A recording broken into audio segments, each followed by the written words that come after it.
Happy Wednesday, guys. Welcome to the Wednesday night live stream. 5, 4, 3, 2, 1, go. So I've had actually, for whatever reason lately, there's been a number of people that have asked me about the whole calcium reactors versus dosing pumps. So I figured, Happy Wednesday, guys. hey, there's Welcome myself in the to background. Wednesday night live stream. 5, Don't- 4, 3, 2, 1, go. Don't forget to So mute I've your other had stream. actually. Oh, is that for yours, whatever Andrew? reason lately, there's been a number of people that have asked me about the whole calcium reactors versus dosing pumps. So I figured. There we go. My own YouTube video is playing back. What's going on, G-Day Reefing? What's going on, Ryan Gill? The Matrix, Nate. Welcome, guys. My opinion. TMG, Haley. How's everybody doing today? Michael from Aaron's Aquarium. Welcome. Salty Shack Ben. Welcome, guys. I will drop the Hangout link if anybody wants to join the live chat today. Dan's Reef. What a fantastic subject and debate. Why, yes, it is. Welcome, Dan. I actually have been asked this one many times, so it's a prime topic. If that link doesn't work, let me know, but drop the link there just in case. So lately, a couple big things. Not really big, but calcium reactors versus dosing pumps. I've had this exact same debate with myself many times. I've ran both systems on and off for probably at least a year or more of each different system or more. And a lot of people seem to want to know what is the difference between the two? Why should you pick one over the other? So, a couple things. My general overall consensus is that on a bigger system, calcium reactors tend to be cheaper long term. They're not cheap up front. Usually, you're spending at least $300, $300 to $500 probably to get it one set up initially.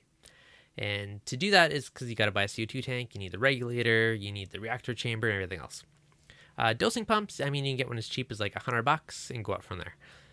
And dosing on a small tank, dosing pumps are much simpler. And honestly, on a lot of big tanks, lots of people have gone back to dosing just because it's easy. If you know you're down like half a DKH over whatever period, you can pop that in a calculator and says, okay, dose this much of this supplement. And then you're good to go. With the calcium reactor, it's not quite as easy as that. You're kind of guessing. If you need to add more calcium or alkalinity, you kind of have to tune your bubble counter. You have to add a little more CO2 to your water, or increase your fluent drip rate. Paul, can't debate it, never used one. So one thing that I've noticed lately, a lot of larger and coral places tend to be using calcium reactors. Like Worldwide Corals, they're using one. Like a ton of different places I've seen that are like larger establishments use them. And partially that could be very well because of cost. Because, I mean, it is cheaper to buy the calcium reactor media, which is just dead coral skeleton, and the CO2 than it is to buy your two-part type stuff. Now, one of my buddies actually hooked me up with a bunch of two-part stuff, so that's the main reason I've been doing that for ages. So I have tons and tons of it, so it's cost isn't really an issue at the moment. So that is one thing to consider. It's you pay a lot more up front, or you just pay a bit more ongoing. As you get to a giant reef tank, having to spend all that calcium, all that money on two-part can really add up. Hopefully that link works. Now, just kind of the basis of how it works, because I get asked this one a lot too. Kind of how it works. Basically, what you're doing is you add dead coral skeleton. You can either you could have corals that bite the dust in your tank and add that. That's one way of doing it. Or you can buy stuff like Carib Sea Arm Media. That's the one that I used to use. Two Little Fishies makes another one. And you inject CO2 into the chamber. It mixes with that, and it makes the water more acidic. And now when the water becomes more acidic, it's going to start to dissolve that coral skeleton. And then when it dissolves it, you're basically dosing that back into the tank. So you're giving the corals exactly what they're made of. So you're giving those nutrients. Now, one of the big things is... Can't hear him. Hopefully that's not me. Okay. So it's a lot of the trace elements and other stuff that you don't get with two-part. And that's kind of one of the really big advantages in a calcium reactor. Ian saying Kalkwasser here. Yeah, so Kalkwasser, that is one I've used short-term. It couldn't keep up the demand in my tank, so I was dosing multiple things. So I ended up just kind of quit using it.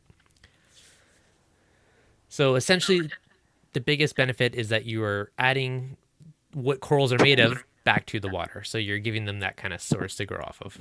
Do you still have to dose trace elements when using a calcium reactor? Most people say no, you don't. You do get a lot of trace elements straight out of that coral skeleton that you're dissolving. So that really is one of the biggest advantages of doing it that way. When you to start out, calcium reactor is definitely a little more complicated for the first couple weeks until you get it dialed in. It's one of those things you got to test daily, you got to tweak it and get it dialed in. But once you have it dialed in, it's a lot less maintenance, and things are generally pretty stable. And you don't have to, every couple weeks, month, whatever, you might have to do the odd tweak. Just if you're add a bunch of coral, you have a bunch of growth, you frag a bunch of stuff, something else that's causing it to suck a lot more. Now, you don't want to use a calcium reactor to, I'd say, dose or try and supplement your tank. You want to use it to maintain. So if you want to target alkaline of 8.5 and it's 8, you want to manually adjust that with a 2-part or something to get it to that point, and then your calcium reactor will maintain it. Yeah, worldwide corals, they have giant, massive ones. When I was there, it was like ridiculous how big these calcium reactors were. Absolutely huge, but they're another one I've seen that rocks them. So Tidal Garden, same thing. They run them. Like a lot of the really big systems tend to do it. It's probably because of cost. It also could be because of stability. When you are dosing with a calcium reactor, it's very even. So I know with calcium alkalinity, you'd have to alternate when they dose so they don't precipitate. So you want to, a good 10-15 minutes at least, or I dose one at night, one in the day. Where a calcium reactor, you're getting your balance dosed constantly. So a few big pluses for it. Now, they're not cheap. They're definitely more expensive up front. If we're a dosing pump, I mean, you could buy a Jabo dosing pump for like $80-100. Not too expensive, easy way to start out. I definitely recommend over manual dosing because you're never going to be as consistent doing it manually. You're going to forget about it. You're going to be lazy. It's just the way it is. It's hard to do it every single day. Another question I get asked a lot is kind of which pH do you run in a calcium reactor? So on mine, I believe I had it turn off if the pH dipped below 6.5 and turn back on if it climbed up to 6.8. And so you don't have to use a pH probe, but if you do, it's kind of like a failsafe, so you can use that through your aquarium controller or a standalone one, either way. Now, once I had that, ideally you tune your bubble count so that it just the saline never turns on and off. So you're not wearing it out and you're 100% just using that as a backup. Now, I've never used it, but a lot of people tend to like those carbon dosers, the electronic regulators, because they seem to be a lot more accurate. So that would probably make your life easier. It's kind of a different one. You still need a camera background. Afternoon, Dev. Yes, you did. Welcome, Cody. Team G's trying to catch up on the comments. So a couple other notes. Testing.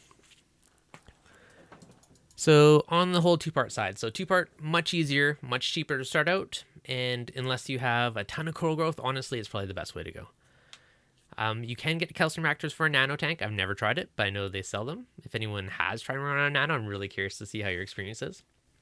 One downside to them, or another downside, I guess, would be the fact that, one, they're expensive up front, and 2, you have to, it drops your pH a bit.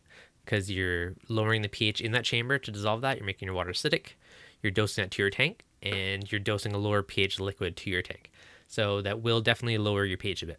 So initially, when I had mine, I did all these little tweaks, like add a second chamber to it, try and raise it up a bit, pulled in the outside air, and all that stuff definitely helped do it, but it did take a bit of time.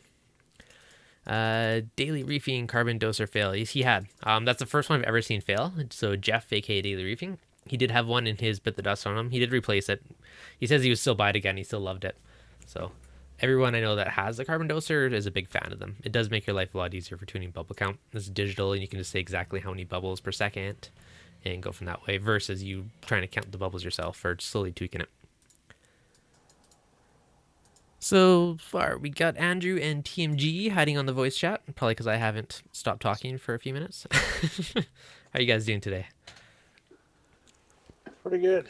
Yeah, I'm just listening up because I am 2-parting it. Well, I'm not even really dosing yet.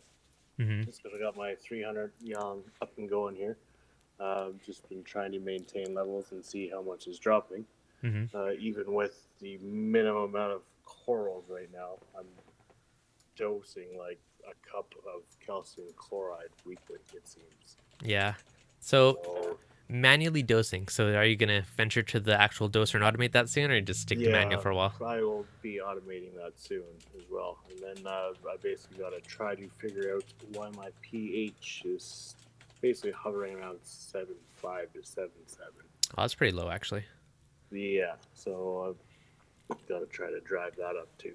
Although my alkalinity is like 9.1, so I other than going to Kalkwasser, Mm-hmm. I don't know what I could do to try to raise that up and E- try to keep my calcium up. My two recommendations would be, if possible, if you can suck in some outside air for your skimmer, would be your Yeah. biggest bang for your buck. Second would be if you have a refugium, just have like a fairly intense chadel light, so you're raising your pH up at night, and it's all in a drop. Okay, yeah, that would help because I finally just started getting some macros into my refugium because Mm-hmm. I finally got put the soul into the display. So Oh, now you nice. can't eat all my refugium. Mm-hmm. So So far so good. When so you far so good. Before you moved and set up to 300, Yep. you're just doing two part before, right? Because you're using all the Yeah. bulk chemicals. Yeah. Just doing the 2 part and the 180 and everything seemed fine. Go away on for 2 weeks on end, come back, and it'd be pretty much bang on. So. Mm-hmm. Nice. No, that's awesome. So back to that. Dosers. Didn't you have one before or no? Were you doing it manual? Yeah, I still have the Javo DP4 Okay. for Perfect. doser, and it hasn't failed me other Mm-hmm. than if I mix up the alkalinity too much and the hose kind of drops, it sucks up the crystals and jams the head Mm. unit. Ah, So good to know. I haven't had that one yet. So with the dosers, honestly, if you guys are on a budget, that Jabo DP4 is your best bang for buck doser out there. It's probably one of the cheapest forehead dosers you can get, and I've had two of them, and they've always been great. I even bought spare heads, but I've never actually had to use one. Like, they've been pretty solid for me. no, yeah, I put the spare on, but then I took apart the one that was jammed and just cleaned it out, and it was fine. Mm-hmm. Yep. So when you are dosing your tank, a couple different things. Another one that pops up a lot. So when you're mixing, if you do, you can buy stuff pre-mixed, which is basically someone already took those raw chemicals, they mixed it with RODI water, whatever, and you're buying that. Generally, they cost a little bit more because you're paying for that water weight to get stuff shipped. A way to do a little bit cheaper is to just buy the bulk dry mix and you mix it yourself with RODI. So it's super easy to do. Certain ones will heat up, so you gotta make you nauseous. I was wondering if that's gonna happen. Here, I'll put on a more peaceful background. Oh, that one's not peaceful. Boom. How's that? There you go. So with I was actually wondering how long that was going to take. So with the bulk chemicals, so generally soda ash or sodium bicarbonate, or which is basically like a baking soda, is one of the main ones used to raise your alkalinity. And there's also sodium carbonate, which is soda ash. Sorry. So the main difference is one will affect your pH more. So it's something you'd use more for a bulk adjustment, where the other one, it increases your pH. So that's when you just want to drip slowly. It kind of helps boost your pH up through the day. So those are the general kind of two, depending on what kind of situation you're doing with.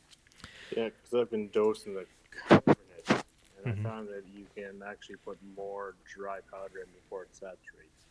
Mm-hmm. Bicarbonate, you can only put in about half as much till it saturates. But then again, that would increase your pH with bicarbonate. So. Mm-hmm. So I see Mr. Terrence has joined. Now, Terrence, you do two-part as well as a calcium reactor. So you mix both systems on the same tank. Yes, I do. And I don't use a JVal doser. You do not. Well, I hope you're using an Apex doser. Yes, I actually run a calcium reactor since the first reef aquarium that I've had. I think it's pretty much the best way to go. I do think that there is other elements that are necessary in your tank that you have to supplement somehow. Mm-hmm. And I've never been super happy with just trying to, pray and dump stuff in. Mm-hmm. So because of that, I decided, hey, I'd like to give this what do you call it, Triton Core 7 Elements stuff a try, because it's balanced and a lot of people I respect said it's pretty good stuff. Mm-hmm. But the cost of running it full scale on my tank was just a little bit more than I was willing to to outlay. So I still run my calcium reactor, and I run that, and I do an ICP every once in a while, and it really, I haven't had that much of a problem with reduced levels, even though I'm only probably doing half what's necessary on the dosing side. Mm-hmm. But it's worked very successfully for me so far, and my ICPs haven't been far off, so Mhm. kind of like doing it. Okay, so question now, do you like, so your tank, you're getting some awesome growth in your tank and things are looking great. So do you think it's part of that blend of the two, or do you think it's a lot of it is from the calcium reactor, where it gives you a lot of those trace elements and stuff? Or do you think it is the blend of the two different systems just give you more different nutrients and minerals of the tank? I think that the Triton system Mm-hmm. and the balance that's in the Triton system is probably the way to go. I don't know if some of the other similar methodologies are the same, but I think it's certainly way better than going with some of the two-part solutions that Mm-hmm. are out there. In terms of what I see in my aquarium, would it be the same way with just the calcium reactor? I don't really believe so, because I haven't really seen the kind of growth and color in previous aquariums that I have right now. Mm-hmm. And yeah, it's speculation, but I attribute it to that. Now, would I have the same if I took the calcium reactor offline and doubled up uh, my Triton? I think so. I Yeah. think it's I think that the calcium reactor is nice for definitely dosing my alkalinity, my calcium, and I put the mag stuff from Two Little Fishies in there too, Mm-hmm. and that works really well to supplement. But I just think that there are elements in some of these other mixes that are super helpful in an SPS dominant reef to get coloration and growth and all of those things. Mm-hmm. No, it's an interesting way to do it, and it's actually kind of a good way, because actually Triton's one I looked at before. I'm like, whew, that'd be pricey on a big tank. So supplementing, so you're only kind of using half and half, is not a bad way to do it. Yeah, it costs me about, I think, $300 every 5 months, Yeah. 4 or 5 months, something like that. And what size is your tank? 425 gallons. 425. Okay. Yeah, this is And a I've good. got quite a bit of mass in there now. I mean, it's really starting to bulk out. So Mm-hmm.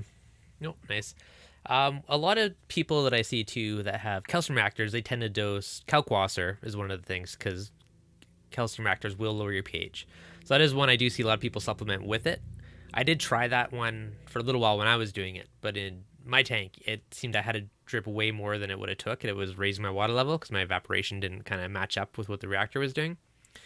So for a while there, I had the calcium reactor and then with the bulk two-part, but well, I think that the reason people do that, a lot of people say they do that for a pH reason, but if you're doing that for a pH reason, it's probably because you have the wrong size calcium reactor, in my opinion, and you're trying to run that at too low of a pH level for too long, Mm-hmm. and that's probably what's driving your pH down more than just the fact that you have high demand. So that's one thing, and the other thing is they also do it because they can't get enough out of their one calcium reactor. That's the other reason that they use the kalkwasser. I mean, Brad Cyclus, who is a good friend of mine in Utah, you've seen his stuff around. He's in the same boat. He runs kalkwasser and he runs a calcium reactor, but his tank is probably like 3 times the mass of coral in it right now that I have. And he's got a calcium reactor that I do. Oh, nice. So you're pretty future proof. Well, kind of. But Yeah. he's like kalkwasser, not because of pH so much as because he needs to add more out his.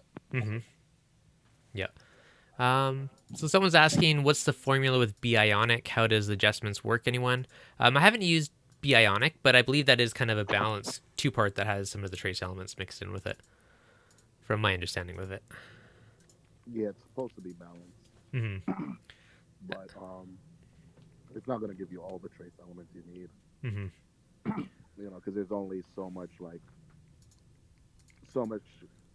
trace elements and alkalinity you can fit in a given amount of liquid. So. Mm-hmm. So I really like that. I think that the potassium levels are higher probably. I haven't checked it in the Core 7 stuff compared to some of the other balanced type stuff.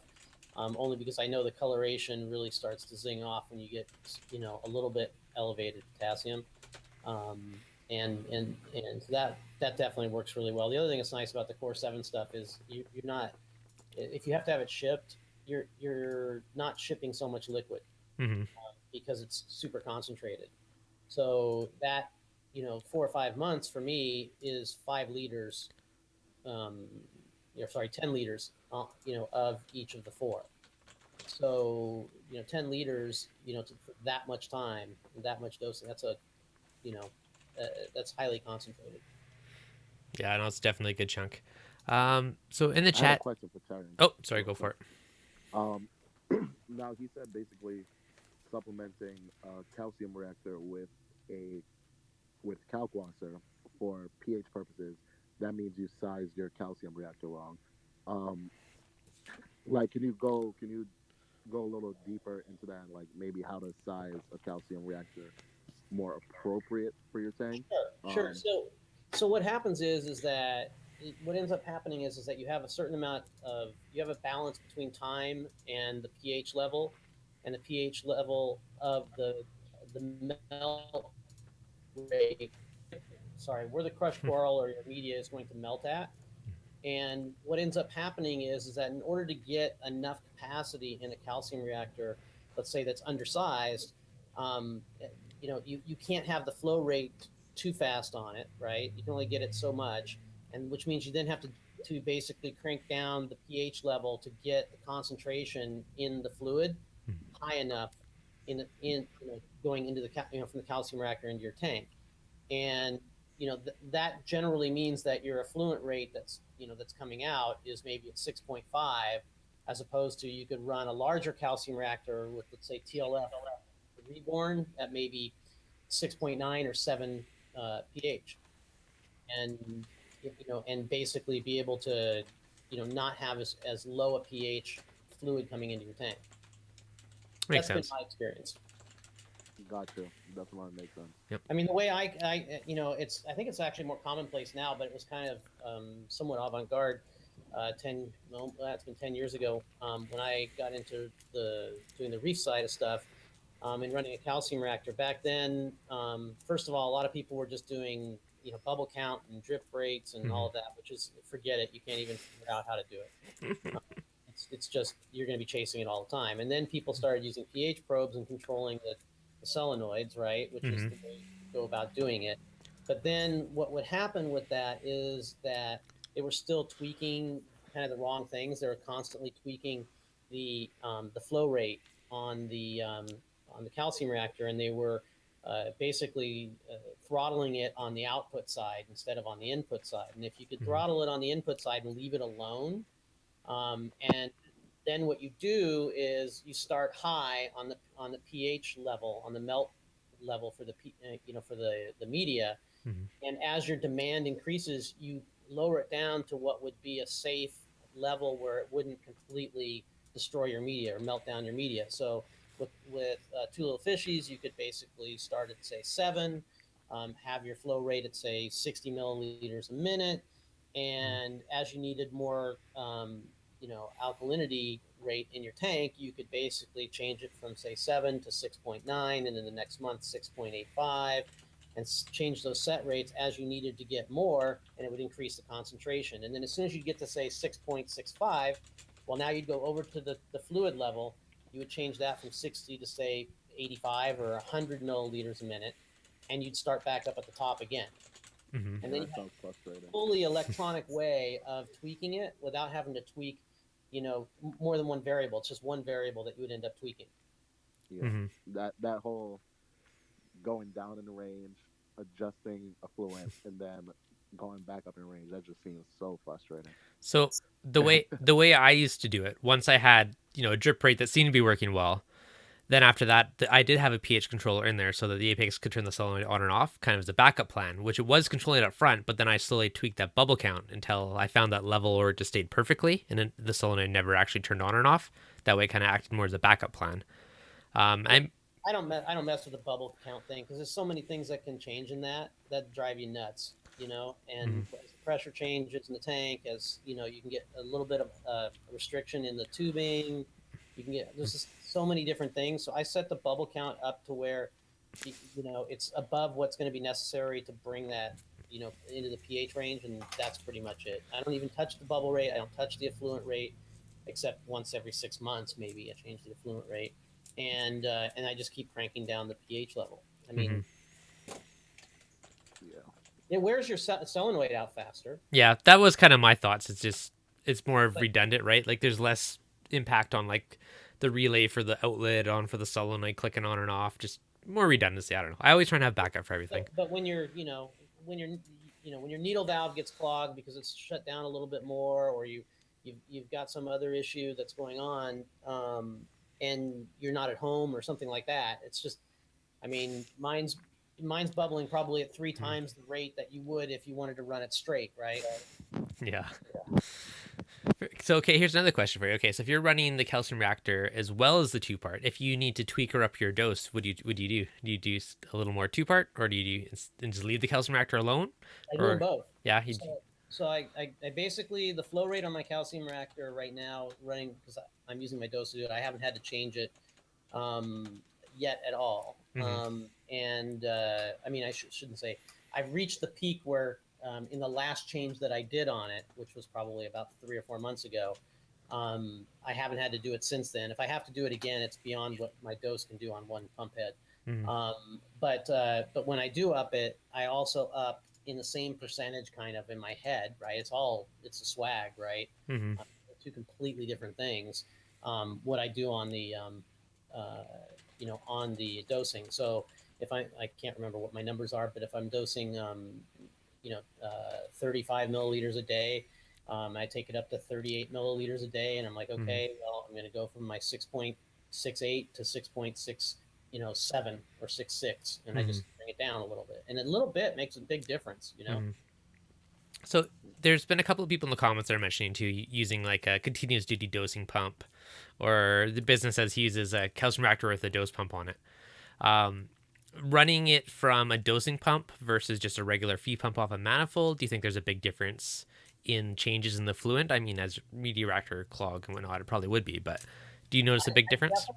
I definitely do not like running them off of a manifold. I think that's a bad idea. That's my personal opinion, and that's because as the pressure changes in your in your manifold, because you're cranking back on one other valve or something, it changes, in your calcium reactor, and then there's backflow of crap that goes in, and there's all sorts of reasons why I don't think it's a good idea to do it on a manifold.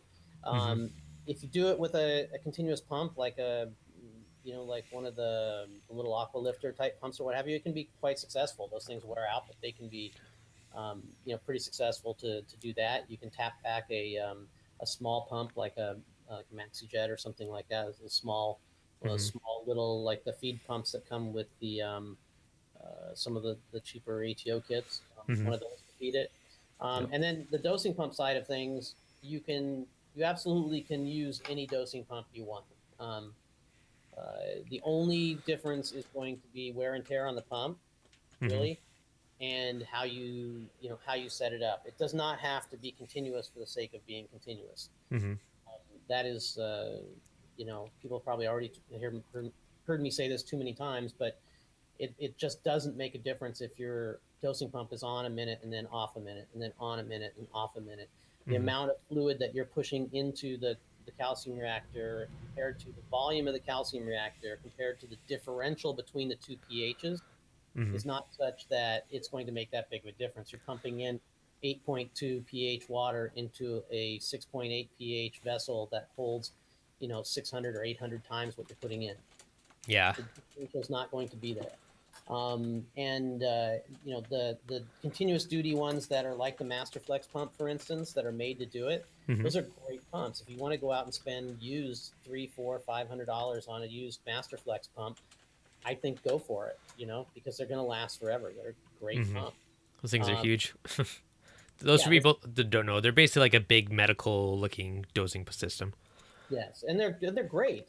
I'm not slighting them at all. I just think that if you wanted to go and run your,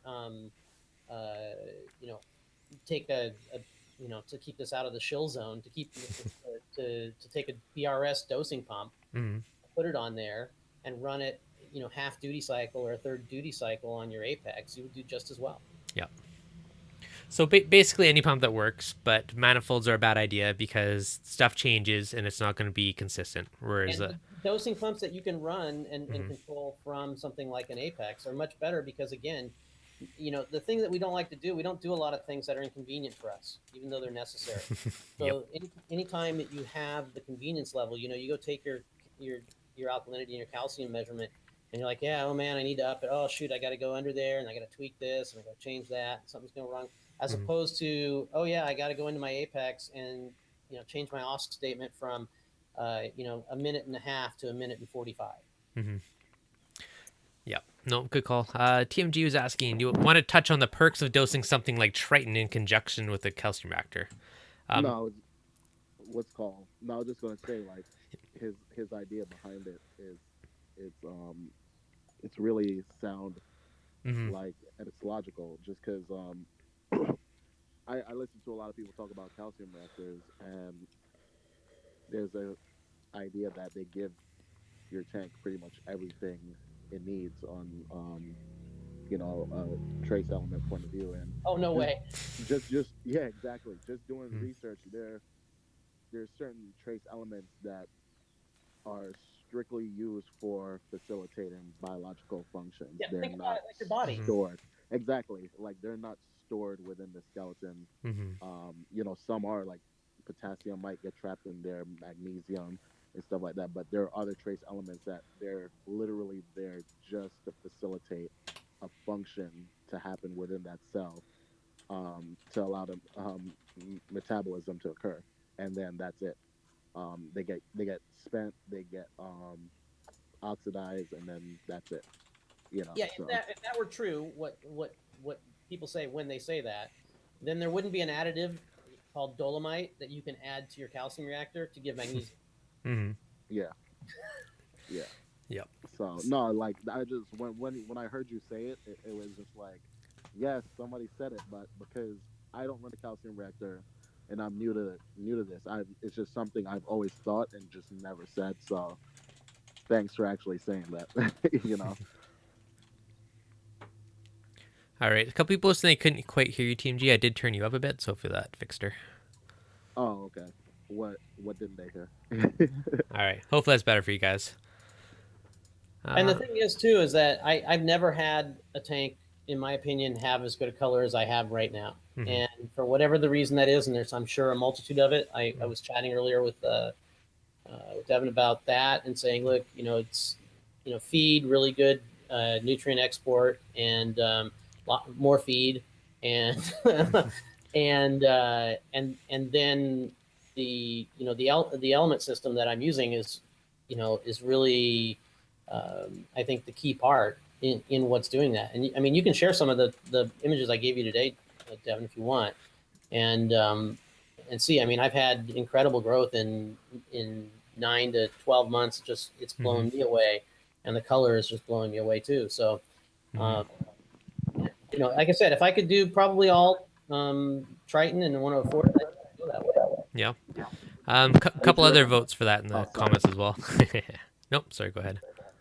I was gonna ask Terrence, would you ever consider switching from Triton over to something like Red Sea color programs, letting your calcium reactor handle the calcium and alkalinity means, and just supplementing strictly trace elements in like the 4 bottles that Red Sea provides?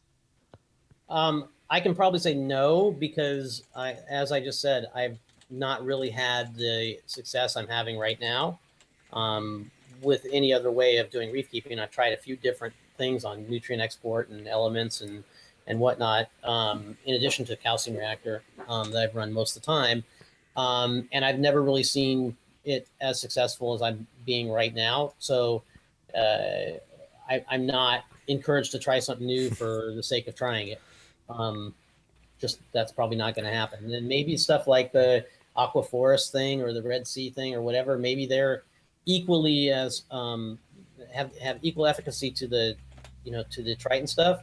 I don't know. As also just to mention, I also run a gigantic refugium with just reminds me I need to pull probably about 2 buckets worth out of it, of 3 different macroalgae too that I run under 2 Kessel A380Hs, and that also contributes to, I think, a lot of the success. But no, I wouldn't change. I wouldn't change right now. Just to quickly show those couple of photos you sent me earlier. So that was in 9 months to a year.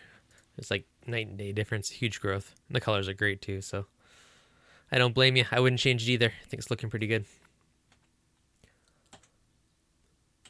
That's some barren frags to a pretty full looking reef.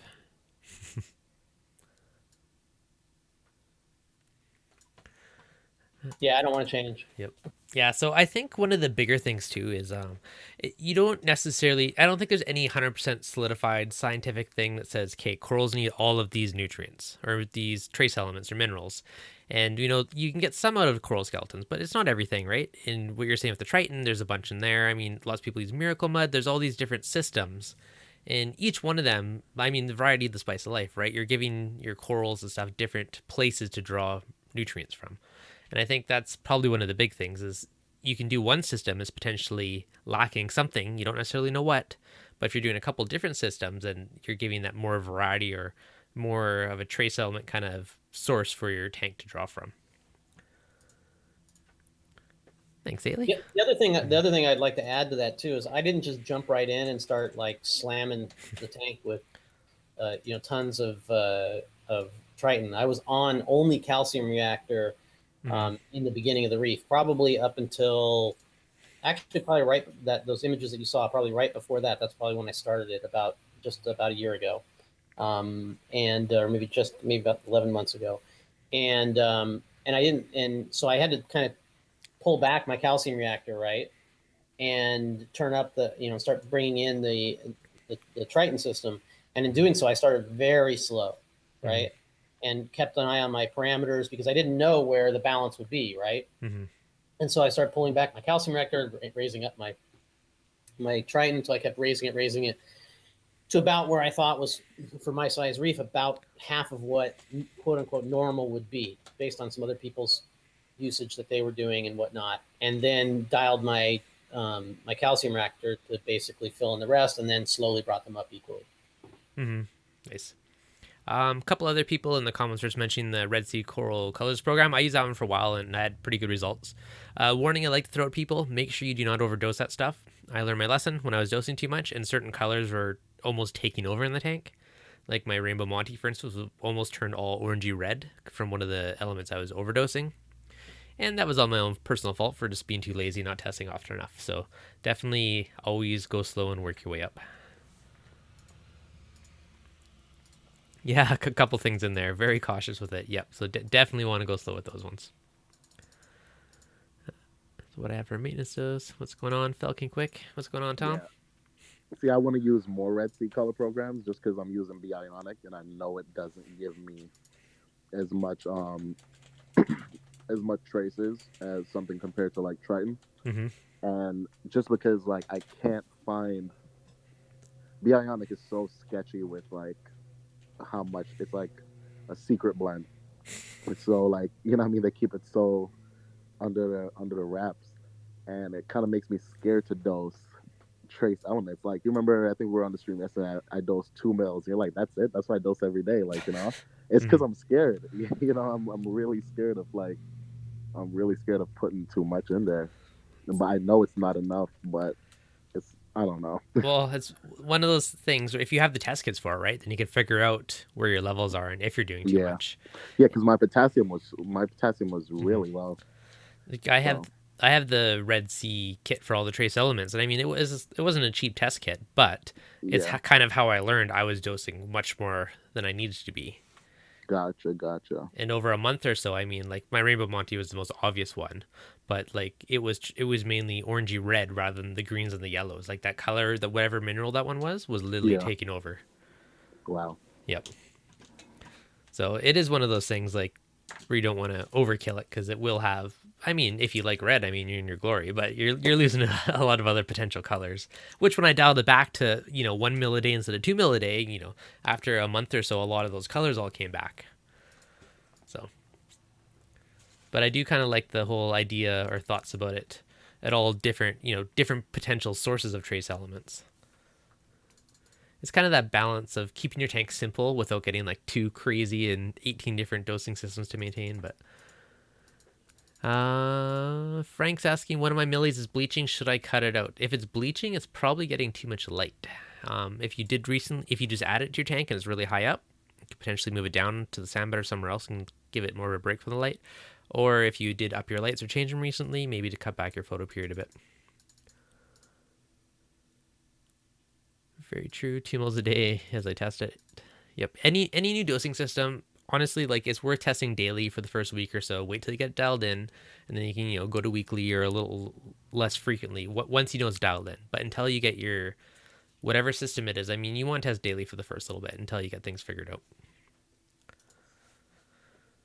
Tom, I'm gonna order a dozen dose pumps for all things. There you go. It's a big wall of dose. So Dev, you're Yep. you're strictly dosing right now.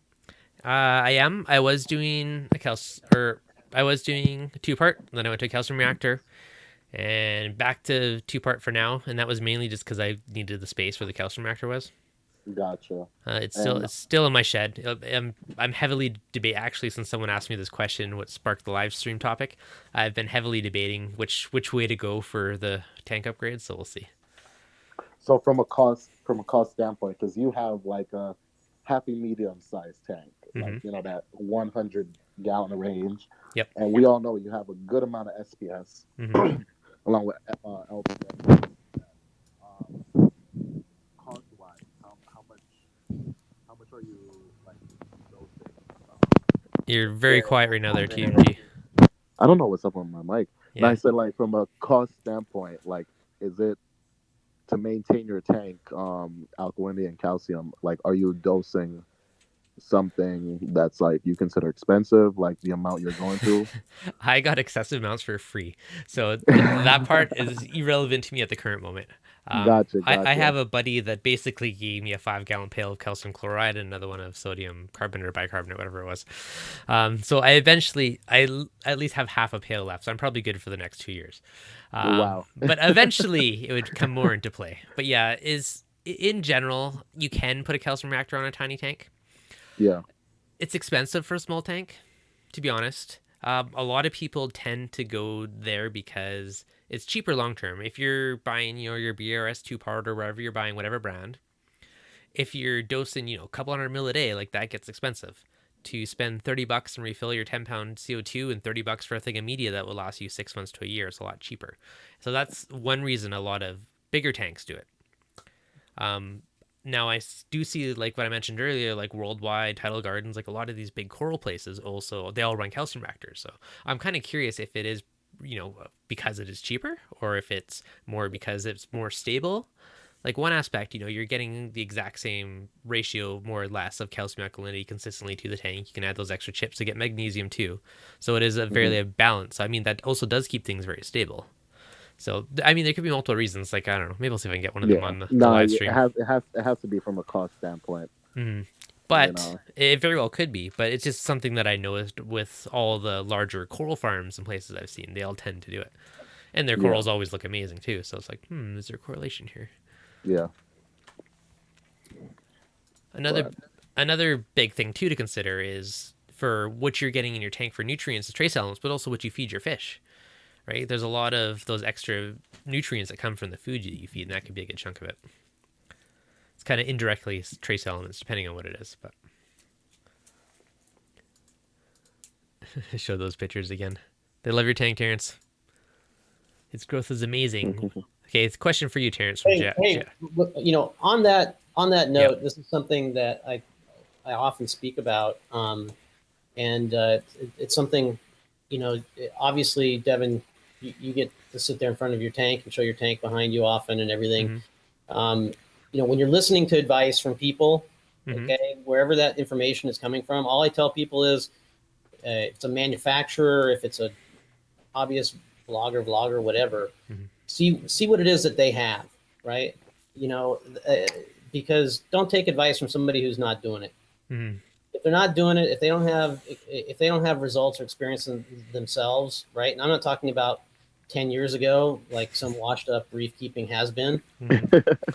I'm talking about somebody who's doing it right now in today's technology and whatnot, and is actually involved. Take their advice, right?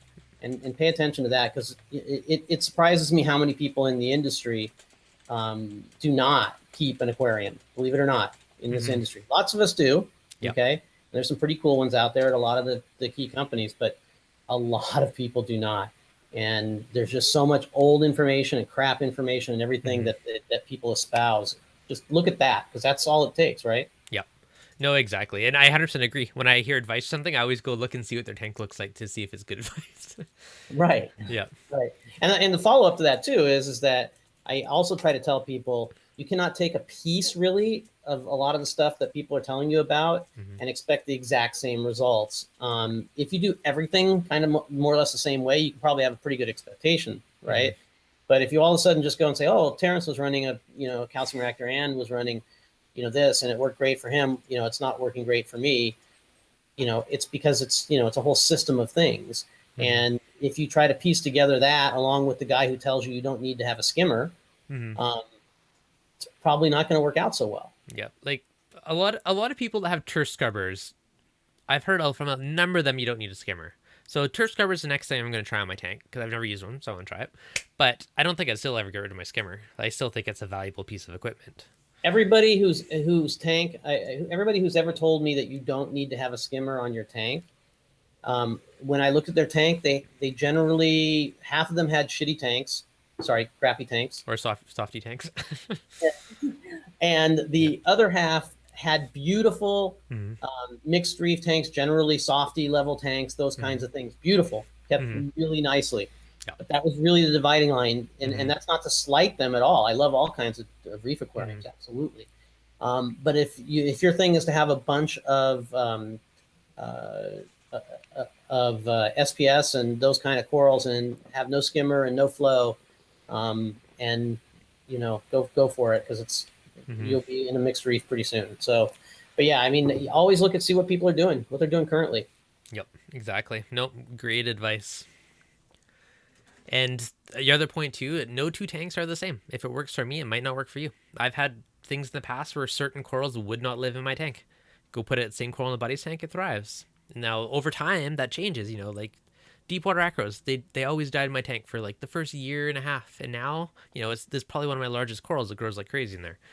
So this is one of those things, like things change, but each tank has, or each coral sometimes that is do not like your system, whatever it is in the water, you probably don't know, but there just could be something. So someone else was asking, Terrence, what do you use for lighting? What do you use? Do you do water changes or nutrient export? They're asking about your tank. Kind of a... Okay, here to go. His growth is amazing. What does he do for export, water changes? What lighting does he run? So water changes, I have not done a major water change in probably 6 months now, I want to say. Maybe 7, maybe more. It's been so long I don't remember. But I'm going to go back to doing more water changes, I think. It was just kind of an experiment for me. I don't think long-term it's a great idea, although it is part of the Triton system not to do it. I don't know. I'm just not fully there yet. Just like I'm not fully there with the 10 times turnover thing on all tanks either. But as far as nutrient export, I was running a filter sock. I'm not running any filter socks anymore. I do run Skimmer, a Regal something or other, Reef Octopus Skimmer, and I have probably, last time I checked, it's probably 3 feet, probably 12, probably, I'd say on the neighborhood of 12 cubic feet of macroalgae in my sump right now. Dang. So that is all of your export right there. That's a lot of algae. Yeah, it is a dense mat. It is over 3 feet by 4 feet right now, and it's at least 10 inches, if not a foot thick. So what you're saying is your ball of Cheetos is bigger than most people's tanks? I was just about to say that. Yeah, and I don't usually keep it that big. It's just I've been lazy. I got to tear some off and take it to Robert up at Neptune Aquatics in San Jose. Great store, by the way. I'm going to give him a plug. But yeah, I got to pull some out. It's time to do that. And then as far as anything else for nutrient export, not really anything. I blow off the rocks once every few months. I don't really turn the sand or anything like that much, except maybe once every 3 months. And as far as lighting is concerned, I run the Philips Coral Care lights, which are not available in the United States. Are those the big industrial ones? Yes. Okay. I love those lights. I've seen many a light and none compare. And I've seen well over, I'm sure, 300, 500 different aquarium lights over the years. And and none of them compare to the quality of light and the color and emulating metal halide, in my opinion. Everybody thinks I have metal halide over my tank. Oh, nice. But I guess I've seen them on a tank. I don't think I've ever actually seen them. I've only seen the promo ads for them. oh, they have ads. Okay. Well, I saw them in, I don't know, somewhere online a while back. But yeah, they're becoming more popular in Europe. Not as popular as I think they could be. They do have a problem with their their kind of fit that they have for people who like to have an open top reef and see their stuff. If you have a canopy type reef, they're an excellent light. Is there anything other I didn't answer there? They just want to ask what parameters you target in your tank. Who? What parameters, like calcium, alkalinity? Oh, this is an interesting one because I've run the tank at the recommended kind of Triton 7.5 to 8 kind of range for a long time. Recently, my alkalinity started to creep up, and I didn't adjust it down. Probably partly because of laziness, and partly because I kind of wanted to see what would happen. My alkalinity right now is sitting at about 11. And the last month, my tank has been exploding. Really? Exploding like crazy, like ridiculous crazy. And I've been throwing tons of food in because I don't want, any burnt tips or anything like that. So I've just been feeding the heck out of the tank. And of course, the macroalgae is growing like crazy. And it's just, I've gone from probably in 1 month, I went from probably a couple of sprouts on a Dippin' Dots acro that I have to having a cluster on the end of it because it was just a stick, right? It was starting to branch out. And so it just had a couple of little, maybe like 3/8 inch nubs on the end of it, right? Just starting to branch out. And in a month's time, it's got about the size of a golf ball on the end of it, a cluster of branches coming out. Nice. That's pretty good for 1 month.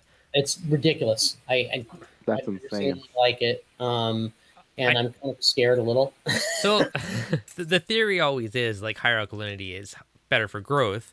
I tend to be a little more conservative. Like mine's usually 8.5 to 9. 10's probably been the higher end I've had. I've never quite up to 11. So it's interesting to hear that you're getting the great growth from it. Yeah, I don't know. I know, Sanjay keeps his quite a bit higher. He runs his lights at like 100%, all his radions and stuff. And he feeds a ton and he gets like ridiculous growth. But it is, you are kind of on the edge a little bit. Oh, by the way, his pH is really low, by the way. So it's not everything when somebody says, oh, if your pH is below 8 or 7.9 or whatever's the problem. I was there, calibrated a pH probe, put it in his tank, and it was 7.7, I think, in the middle of the day. And so my pH is about 8.05, and that's where the alkalinity sits. And so, probably if I cut off the feeding, I would probably have problems. Yeah. Make sure you have those nutrients in the water. Now, what's it called? Are you registering like nitrates and phosphates and stuff like that? Or I got a little bit of nitrates, not so much phosphates, but I got a little bit of nitrates in the tank. I can't remember the last time. Maybe it was, 10 or something like that. I wish I could get that. Maybe 10. Maybe it was last time it was 15, something around there. I can't remember. It wasn't too much that I cared that much, and I don't test the tank that much. I think the last time I tested my tank, I tested for alkalinity about 5 or 6 days ago. That's how I know what it was at. And everything else I tested probably 3 or 4 weeks ago. Yep. So I generally test about once a month. Yeah, I probably test alkalinity every other weekish, maybe every 1 to 2 weeks, and I'll do a full test. Not enough, but same thing. It's like every month, 6 weeks. I'll just test everything and make sure it's still all in check. If it was automated, I'd love to have that data all the time. I'd pay to have all that data all the time. But no hint there. I don't believe that you don't have all that data, to be honest. That one I don't, not at home yet. Okay. I do have alkalinity information, but it's through a particular prototype that we have, and it's kind of giving up the ghost. So the rest of the stuff is here at the office still. So fair enough. I'm really surprised you don't have one at home testing it and trying it. I'm very shocked. Engineering is picky. Wait, testing what? The Trident. Oh, okay. Yeah. Dano's nano tank. So I was asking earlier about anyone that had a calcium reactor on a nano, just out of curiosity. So he's actually running the nano Aquamax one. So he's been running that on a 29 gallons. That's probably the smallest tank I've ever heard someone use a calcium reactor on. So he's loving it. Set up the same one as 55 as the 29s. He has two of them. Keeps his pH range 6.85 to 6.95 and adjusts as per needs. No, that's awesome. It's great to hear it's working out. I always thought it'd be kind of cool to see one on a nano, but couldn't quite justify it. So it's good to hear you're liking it. Saltwater Piff was asking, you have a fish only tank, you want to start adding coral. You have two XR30 G4s, I'm assuming that's what 30 G4 is. Yeah, no problem adding coral to your tank. You should be able to add pretty much whatever you want. If you haven't had coral, if it's fish only, you're probably not used to checking your calcium alkalinity. So pick up those test kits first of all and see what your levels are. One of the biggest thing is test it right before you do water, like right after water change and right before you do water change. So if you do a weekly type of thing, see how it changes in that week. It's probably not going to change too much depending on what salt you're using, just because you don't really have much in there besides probably coralline algae that's sucking it up. But if there is a bit of a bigger swing, then you know you're going to have to start dosing. Now, same thing when you add, you can probably add soft corals to your tank, not a big issue. If you start adding LPS or SPS, so basically corals with a skeleton, those are the ones that are going to suck those nutrients or those minerals out of the water. So you're probably going to have to start supplementing at some point. If it's only a few corals here and there, weekly water changes are fine. But as you add more, again, like what we're talking about today, you know, if it's a big tank, calcium reactor. If it's a smaller tank, just probably just go with dosing, but something to consider down the road. Another thing too, if I might add, Devin, when you're going from a fish only, it's a couple other things. I mean, your nitrates and your phosphates generally aren't looked at that closely when you're running a tank like that, or as closely as some of the reef keepers might. And something that's more important probably to run is some of the tests for things like copper, because if you were running a fish only tank and maybe along the road some store told you, hey, if your fish looks sick, put this in there. And those things can stay in the tank. So there are some tests that you might want to do to make sure that it is completely ready. Good call. I don't think I've ever ran a fish only saltwater tank. I think I had corals in my tank before I had fish. On that note, if you are starting a new tank, you can most definitely add corals before fish. I know a lot of people trying to hold out longer for corals, but I mean, you could add a lot of certain corals. A lot of them you could add from day one. Is still a lot of people are worried about that. I guess I'll update then. Much appreciated. See you in Vegas. Update then. Sounds good. Definitely see me in Vegas. I'm excited for it. Yeah, I think Reef's left because you're asking them questions. All right, guys. If you guys have any more specific questions, yep. Kevin, people want to go see the progression of my aquarium. They were asking so many questions. They can go out to Reef, and there's actually a shortened URL. They can go to tinyurl.com/Fugazi425. So if you want to put that up there for them, they can go out and look. There's 92 pages or something of stuff, and it is, you know, I will brag a little, is the most viewed, basically tank thread on Reef. So perfect. I'll drop a link for you. Yeah. Boom. There you go, guys. Check it out. I'm about to raise my alkalinity. See if I could get some results, some more results. Watch. Nice. Just realize you gotta feed, and if you feed, you're gonna have to get rid of the nutrients. So it's not all one thing. Yeah. Yep. No, for me, it's getting some more nutrients right now in my tank. So without your tank's too clean. I mean, from just on nitrates, phosphates is never an issue. Unless I bump up the feeding, it takes a little bit for the macroalgae to kind of catch up. Then it'll level out. So that's actually one I've thought about doing a live stream about. Maybe we'll do next week. If you could have your tank too clean, you know, too many nutrients gone, or not having enough. Because I mean, you never want zero of pretty much anything, right? Yeah. Like zero phosphate, zero nitrates. Like that is actually harmful to your corals. They need those nutrients. Yeah. Now I know lots of places will purposely overfeed trying to get those levels up. So it might be an interesting one. So I might do that in sometime the next couple of weeks. Sweet. I've always kept mine around like the 15 to 20 range for nitrates. I find you get a bit better color out there. I find if it starves it too much, you kind of get those. What's that dosing system? Not Triton. The one that's all like more like the pastel-y colors and stuff. Oh, Zero Yeah, KZ. yeah, Zeovit. I almost, I mean, take this with a grain of salt, but I almost feel like everything's so low, you're almost starving the coral a bit, and it's almost like you get those kind of pastel colors, but I feel like you're more on the edge of things with it. Where if you have more nutrient stuff, I find you get more of the deeper, richer colors, and then I don't know. It's to me, it seems less risky, less on the edge of things. I've never done it personally, so this is just my theories of it. If anyone's done it, by all means, speak to it more. But that's kind of my observations and what I've found so far. Yeah. Mm-hmm. But good talk. Yep. Sneak peek. One of my next, not really experiment, but I'm gonna pop on a turf scrubber on the tank and kind of see how that kind of compares to the Cheetah Reactor and all that. So I gotta unbox that baby and set it up probably this week. Yeah, I'm not a fan of any of those things. I've never tried it. So it's the only nutrient method I haven't done. So I feel obligated to try it and then find out how it compares. Anything that requires me to maintain it as much as that and the Cato reactors do, forget it. That is honestly my biggest worry is how much effort it is to clean the screen off and how often I have to do it. Look, I'm not saying they don't export, although somebody like Rich Ross says no, they don't. Having done a series of tests with them, but the people who proponents, that's great, but the one thing they can't dispute is that I got to take this thing apart, take a screen out of it, and go clean it off, and I got to do it fairly frequently for a lot of people, and for the people who have very compact kind of setups underneath, getting those things out in the water spills and this, it just seems to me like it's a recipe for something I'm not going to do. So the Cheetah Reactor, I have become lazy with it. I don't empty it as much as I could because of that point. Turf scrubber should be easier to take apart. However, how often I have to do it?